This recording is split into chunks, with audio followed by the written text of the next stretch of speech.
Right, grade 8, you've now had an opportunity to practice your summary writing skills with a passage that I provided. And to be honest, it was a challenging passage because there was a lot of detail that actually can be left out of the summary. So let's review quickly. Did you skim read or did you go straight to active reading? Hopefully you followed the steps. Did you actively read looking for the key points and the topic sentence? Did you make notes in the text when you read slowly with your pen, your pencil, your highlighter? Did you write a draft? And remember, grade 8, draft is rough. Don't worry about grammar, spelling, anything like that. It's just draft.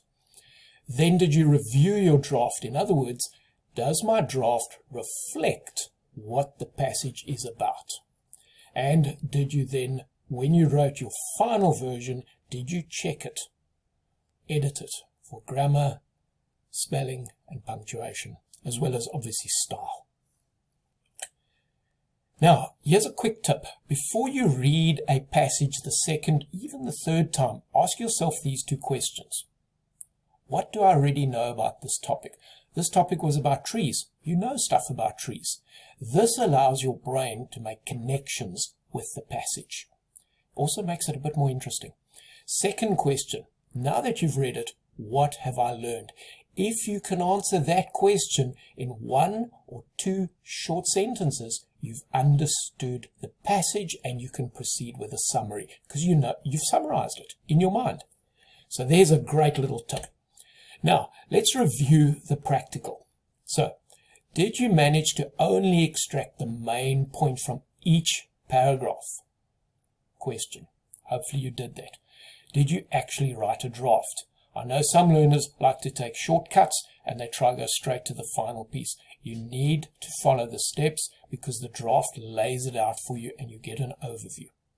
Were you able to combine the points to meet the word count? Now, in the passage I gave you, there were a number of opportunities where you could combine points into one succinct sentence and not two or three sentences. Hence, I chose that particular passage. And then, most importantly, were you able to leave out the unnecessary information? Let's recap.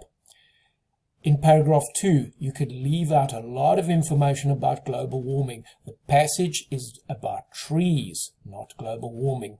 You can merely refer to how trees give out oxygen and reduce the carbon dioxide.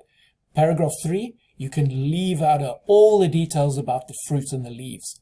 Okay, that's just details. Remember, you had to fit within 70 to 80 words. And then paragraph 4, which the final paragraph is often the case, it repeats a lot of information. Did you use your own words? The challenge is to keep to the context when using your own words. And I've said this before, did you do an edit? Check your final draft. And finally, did you include the author and the title of the passage? So, one last little tip is don't put your own opinion. In other words, don't say what you think about the subject, or in this case, trees or global warming. You're not giving it critique. And your last tip, if you have time, give your summary to someone else to read. This person should be able to understand the passage purely based on your summary. If they can understand this passage about trees, then you've correctly summarized it. Hopefully that was helpful and you did a great job on your summary. I'll see you in the next lesson.